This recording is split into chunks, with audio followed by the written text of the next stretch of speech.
a falta de acessibilidade atrapalhe muito a vida de todos. E a gente pensa logo em cadeirante ou quem anda de muletas, idosos, mas tem os deficientes visuais, né, os cegos, por exemplo. A falta de acessibilidade tem a ver também com a falta de informação no ponto de ônibus, como ter mobilidade numa cidade sem informação. A gente vai falar mais sobre esse assunto com a Fernanda de Brito, que ela é arquiteta, vai conversar com a gente aqui sobre a importância de pensar em projetos com acessibilidade. Fernanda Brito de Abreu, muito obrigado, professora. Ela dá aula também no curso de arquitetura do CEUP-UBRA. Bom dia para a senhora. Bom dia, sim. A gente viu aqui exemplos em Palmas, Gurupi e Araguaína. São coisas fáceis ou difíceis de resolver? São coisas simples, fáceis de resolver. Na realidade, a gente deveria pensar a acessibilidade como sendo um assunto a ser resolvido no início, antes de você construir, né? Nós projetamos, ao projetar, nós devemos pensar nos usuários, tá? Esses usuários não são só os andantes, tá? São todos aqueles que possuem mobilidade reduzida. Quando a gente se refere à acessibilidade, a gente pensa muito no cadeirante, mas eles são os obesos, os idosos, os deficientes visuais, auditivos. Então, a gente precisa pensar de uma forma universal. Agora, quando a gente vê obras públicas, prédios públicos sem acessibilidade, a gente logo pensa, poxa vida, foi liberada uma licitação para uma obra que não foi cobrada a acessibilidade. Isso em que nível é cobrado hoje? Projetos ou isso depende do agente financiador? Por exemplo, a Caixa cobra, outro agente financeiro não é tão rigoroso assim?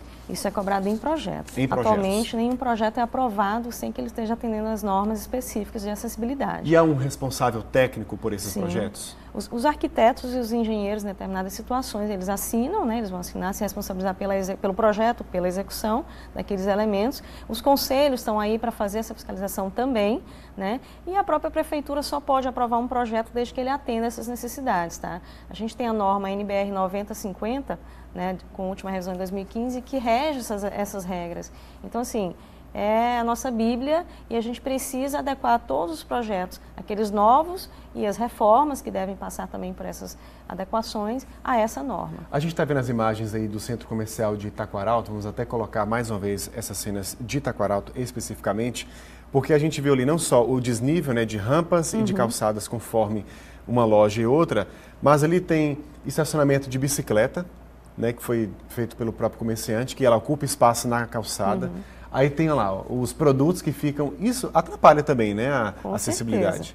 São os obstáculos que a gente encontra, né, no caminho. Na realidade, nós temos que ter, é obrigatório que os espaços públicos possuam rotas acessíveis. Essas rotas, elas são os trajetos livres de obstáculos, livres de buracos, ou mesmo que as rampas tenham as inclinações devidas. Porque, como vocês viram aí, não adianta a gente ter uma rampa mal feita ou com uma inclinação muito íngreme, porque o próprio cadeirante não consegue, e aí ele se torna dependente de uma segunda pessoa.